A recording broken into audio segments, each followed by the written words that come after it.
Bago po tayo magumpisa, gusto ko po magpasalamat sa lahat ng masugid na sumusubaybay. Marami pong salamat sa inyong lahat. Lalo na po sa mga solid subscriber. At kung hindi ka pa nakasubscribe, pindutin ang button para sa ating story series. Marami din pong salamat sa mga masipag mag-share.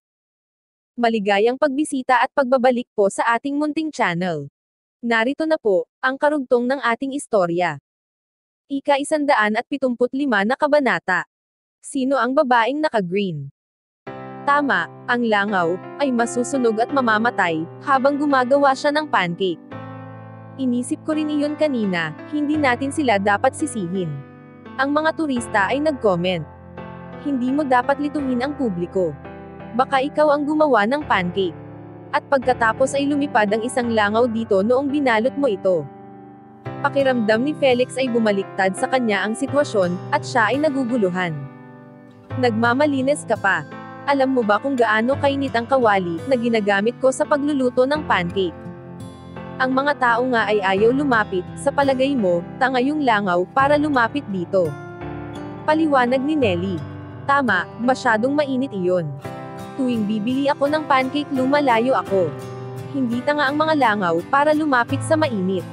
Ang security guard ang nag-frame up sa mga pancake vendors. Ang mga komento ng mga chismoso ay bumaliktad, at inakusahan na ang mga security guard. Tatanungin kita, nakita mo ba talaga ang langaw sa pancake? Tanong ni Lindsay sa security guard. Ako si Lindsay Marvel, at ang Tanuco Group sa Washington DC ay pag-aari ng pamilya ko. Kung magsisinungaling ka, ang parusa ay magiging seryoso. Nang marinig ng crowd na ang magandang babae ay miyembro ng Marvel family, tumingin sila dito ng may paghanga. Nalaman din nila na medyo nakakatakot ito. Ang gwardya ay medyo nag-alala. Ang kanyang mukha ay namula at nagsimulang mag-isip. Si Felix at Hunter ay nakatayo na kinakabahan, nakatabi nito. Hindi nila alam ang gagawin. Hindi ko ito kasalanan. Si Chief ay inutusan ako manghuli ng langaw, at i-frame up sila. Ang security guard ay natakot at umamin. Ang Tanuco Group ay kilalang-kilala sa Washington DC. Hindi magandang idea na lokohin ang pamilya nito. Tumingin ito kay Felix, at ang puso ni Felix ay lumukso ng malakas, at parang lalabas na sa kanyang lalamunan. Hindi ko ito idea. Si Hunter, sinabi niya sa akin na gawin ito. Inutusan niya ako na gawin ito. Si Felix ay natatakot din na lokohin ang pamilya ng Marvel. Ibinaling ni Lindsay ang atensyon kay Hunter. Si Hunter ay natakot, mabilis itong lumapit kay Lindsay, at humingi ng tawad. Pasensya na Miss Marvel. Nakagawa ako ng tangang bagay, pakiusap huwag ka magalit. Malakas na nagsalita si Nelly. Miss Marvel, huwag kang maniwala sa kanya. Ang lalaking iyan ay nag-order ng pancake sa akin, sa Tilly Square ilang araw na ang nakalipas. Hindi siya nagbayad, at sinaktan niya kami. Mabuti na lang, mas malakas si Alex sa kanya, kung hindi nasa hospital kami ngayon. Sa pakikinig sa mga sinabi ni Nelly na pagbubulgar sa ugali nito. Pakiramdam ni Hunter, ay mamamatay na siya. Hunter, totoo ba iyon? Tanong ni Lindsay. Pakiramdam ni Hunter, ang kanyang kinabukasan ay nakasabit sa tornilyo. Hindi niya alam kung ano ang sasabihin. Nabubulol siya. Sa totoo lang may dahilan ang lahat. Noong oras na iyon, akala ko nakikipaglaro siya sa akin. Nilagyan niya ng pampakintab ng sapatos ang aking pancake. Hindi mo na kailangan magsalita, wika ni Lindsay, pinutol na ang sasabihin nito. Kailangan mong bumalik at sabihin kay Papa na ayusin ang bago mong trabaho. Huwag Miss Marvel, pakiusap, patawarin mo ako ngayon. Pangako hindi na ako magkakamali muli. Nakiusap muli si Hunter dito na nagpapanik, at sinabi na wala siyang diploma, o mataas na pinag-aralan. Maliban sa pagiging bodyguard, wala na siyang ibang trabaho na magagawa sa pamilya ng Marvel. Kapag ini-report niya sa papa nito, na tinanggal na siya ni Lindsay, ano ang gagawin nila sa kanya? Ito ay questionable kung ipagpapatuloy pa ang pagtanggap sa kanya. Hindi ka sa akin dapat humihingi ng tawad, wika ni Lindsay. Sige, si Hunter ay balisang nagpunta kina Alex at Nelly, at sinabi. Pasensya na, pakiusap tanggapin ninyo ang aking paghingi ng tawad. Isa akong malaking hangal. Nararapat lang ako na kumain ng pampakintab ng sapatos. Sinigawan ni Hunter ang kanyang sarili ng walang awa, sa harapan ni Alex, at dinagdag. Sinigawan ko na ng sobra ang aking sarili. Galit pa ba kayong dalawa sa akin? Si Hunter ay magpapatuloy pa magsalita, nang bigla niyang narinig si Nelly, at sinabi. Ano, hindi na dapat kami magalit. Paano mo nasasabi ito ng madali? Sinampal mo si Alex ng 2 beses. Bakit ka namin tutulungan ngayon, at hindi dapat magalit sa iyo? Hanggat matutulungan niyo ako ngayon. Papayag ako na sampalin niyo ako, wika ni Hunter. Inilapit nito ang mukha, sa harapan ni Alex. Pero si Alex ay hindi interesado dito. Tumingin si Nelly sa mukha ni Hunter, at ang kanyang kamay, ay nangangati.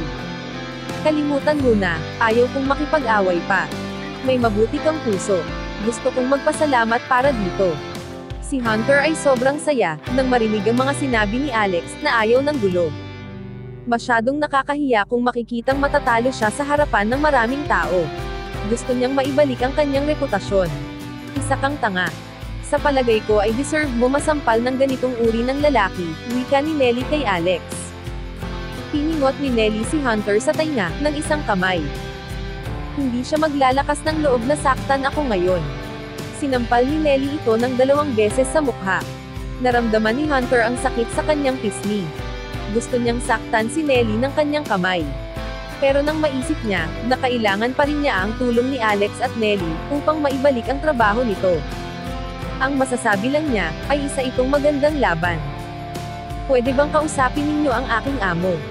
Si Hunter ay nakangiti, ang kanyang mukha ay namumula at namamaga. Gusto mo na kami ang makiusap para sa iyo.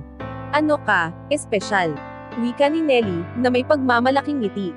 Nilunok ni Hunter ang mga masasamang sinabi nito sa kanya. Nasampal mo na ako sa mukha, at ngayon ay kailangan mo na akong tulungan. Dahil sa sinaktan kita, iniisip mo ngayon na kailangan tulungan ka. Isa kang nabubulok na tao, sigaw ni Nelly. Gustong suntukin ni Hunter si Nelly. Tumingin ito kay Alex.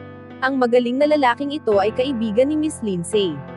Kung magsasalita siya para sa akin, hindi na ako paparusahan ni Miss Marvel, sa isip niya. Sir, pakiusap, nagmamakaawa ako na tulungan mo. Inisip niya na mas mabuting makiusap kay Alex tungkol sa kanyang kaso. Pero hindi niya inaasahan na nakatayo lang ito at walang pakialam sa mga sinasabi niya. Malawak mag-isip si Alex, pero hindi ibig sabihin na siya ay tanga. Si Hunter ay may problema sa kanyang ugali, kaya ayaw siya tulungan ni Alex. Hunter, kung wala ka nang sasabihin, pumunta ka na sa papa ko, wika ni Lindsay. Wala nang magawa pa si Hunter na kahit ano. Naglakad siya palayo na bigo. Ang gusto na lang niya, ay makaisip ng isasagot sa boss ng Marvel family. Ngayon na ayos na ang problema, pwede bang igawan ninyo ako ng pancake? Igagawa kita, wika ni Nelly. Kung hindi dahil kay Lindsay, siya at si Alex ay magiging miserable ng araw na iyon. Tumingin si Nelly kay Alex at Lindsay, at napagtanto niya na matagal na itong magkakilala. Tumingin muli siya kay Alex, at pumunta sa food truck upang gumawa ng pancake. Maraming salamat, kung hindi dahil sa iyo ngayong araw. Hindi ko alam kung ano ang nagawa namin. Wika ni Alex kay Lindsay, na nakangiti. Hindi. Kung hindi dahil sa iyo noong huli, malamang, si Lindsay ay huminto, at naisip niya ang nangyari sa nakaraan, na muntik na siyang maghahasa ng manager na si Phillips Gellor, sa Lawrence High Building. Para pa rin itong bangungot sa kanya. Sa pag-iisip na niligtas siya ni Alex ng araw na iyon, ay ngumiti siya. Naalala ko ang kabutihan mo sa akin. Hindi ko ito nakakalimutan, kahit sandali. Masaya ako at nakita kita muli. Nahihiya niyang sabi, na parang isang bata.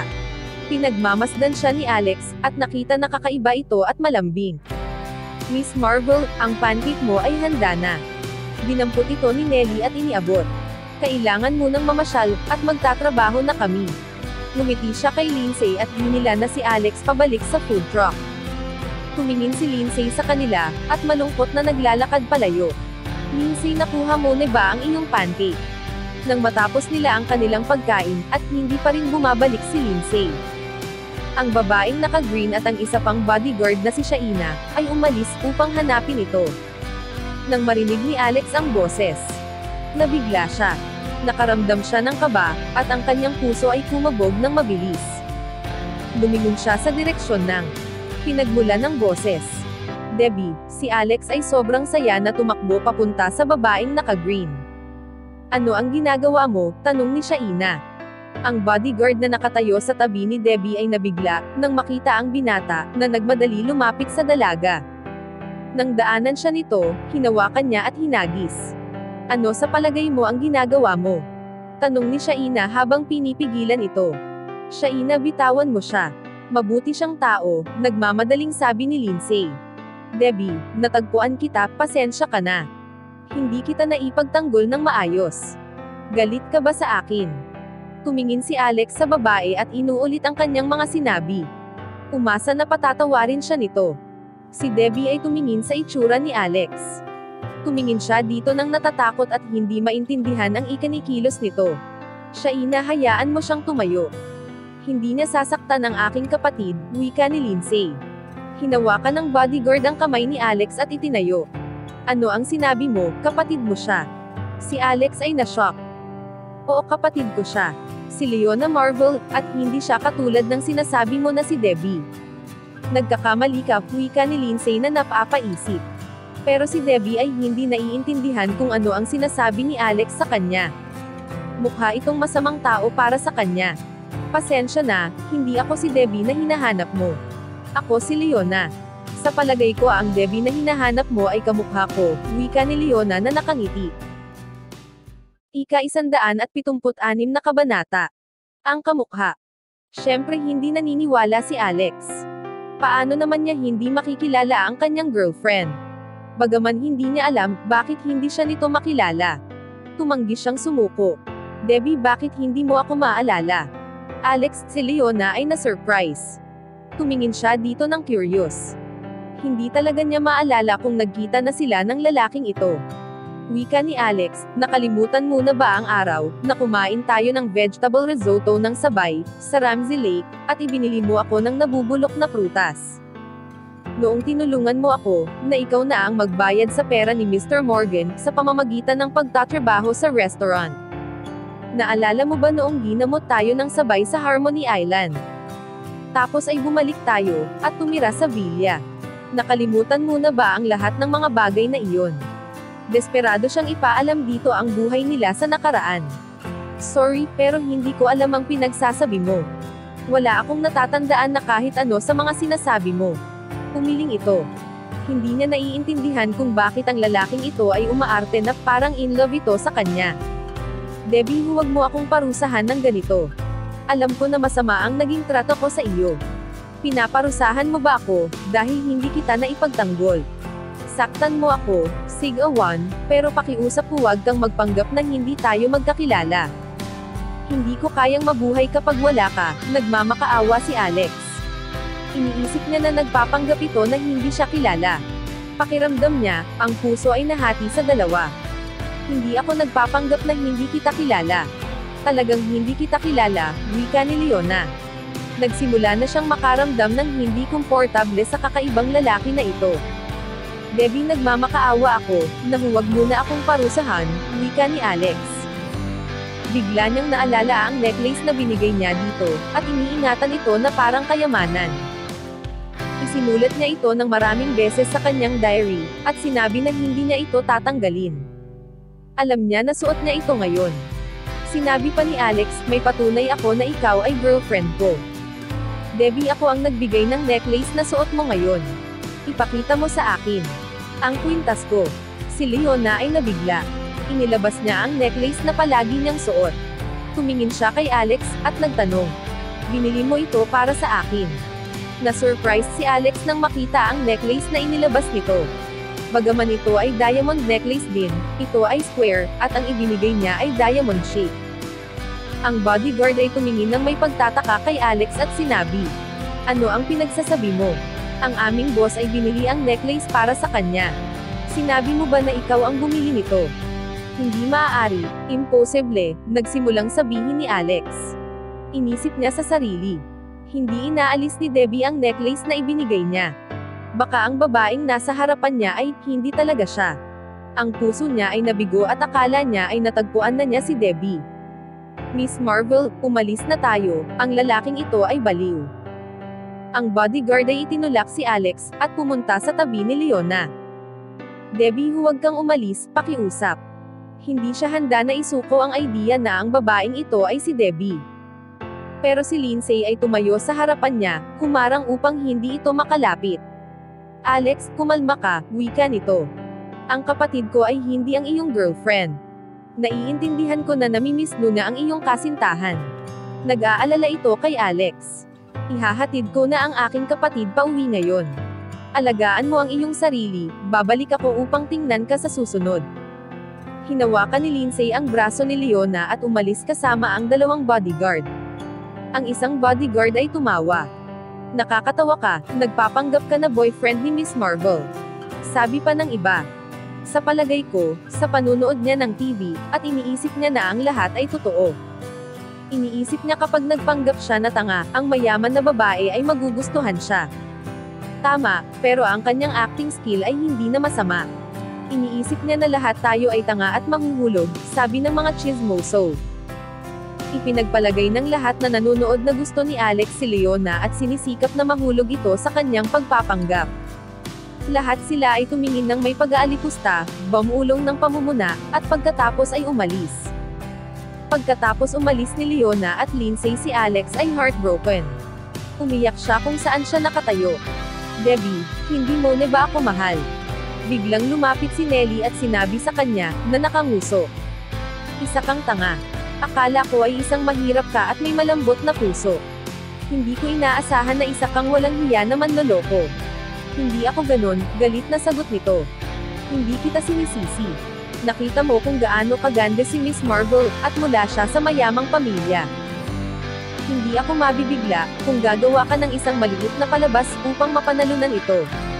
Ang lahat ay gusto maging parte ng pamilya, kung kaya nila, reply nito. Walang kwenta. Sigurado ako na siya ang aking girlfriend. Galing din ako sa mayamang pamilya.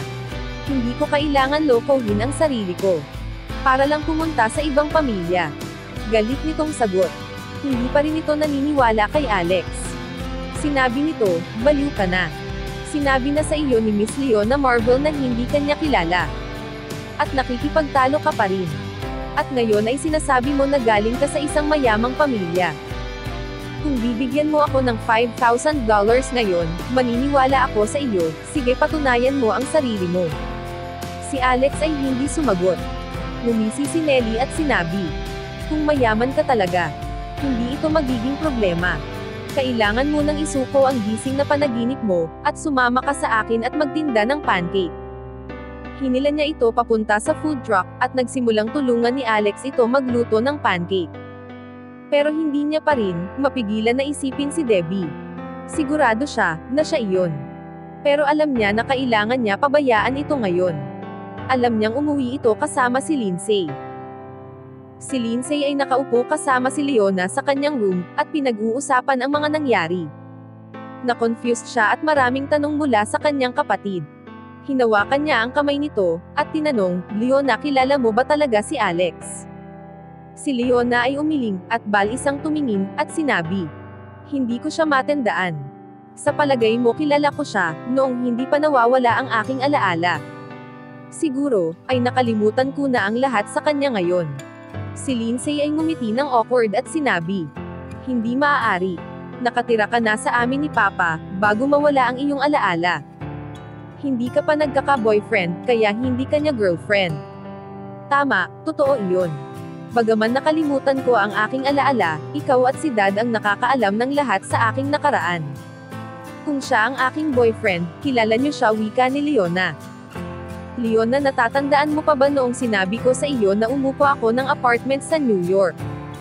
Inatake ako ng manager at iniligtas ng lalaki, na tinawag kong bayani. Ang bayani na sinasabi ko ay si Alex. Si Lindsay ay medyo naging emosyonal, nang inalala ang sandali. Nag-reply si Leona, talaga. Kung ganoon, siya ay mabuting lalaki. Napansin niya nang pinag-usapan nila si Alex, ang ekspresyon niya ay sobrang saya. Tinanong niya ito sa mahinang boses, Lindsay, gusto mo ba siya? Nag-blush si Lindsay, habang tumingin ito ng nahihiya, at sinabi, "Ano ang mga pinagsasabi mo?" "Syempre hindi, huwag kang magsalita ng walang kwenta." Ngumiti si Leona at sinabi, "Sa palagay ko ikaw ang nagsasalita ng walang kwenta, tama." Tumingin siya kay Lindsay, at sinabi ng may simpatya, "Nakakaawa na kailangan mong pakasalan si Mr. Drake, ayaw mo talaga, tama?" "Hindi," sagot ni Lindsay. Dalawang luha ang tumulo sa kanyang pisngi. Sinabi ni Leona na may simpatya, "Kung ayaw mo siyang pakasalan, sabihin mo sa kanya." "Hindi, huwag mo akong alalahanin. Ayaw kong magpakasal pero sigurado ako na magiging maayos ito. Ang Drake family ang pinakamayaman sa Washington, D.C. Magiging mabuti ito para sa aming pamilya. Sa palagay ko hindi ako pwedeng tumanggi." Ang kanyang malungkot na ngiti ay napakaganda. Mahal niya ang kanyang kapatid, pero hindi sang-ayon sa desisyon nito.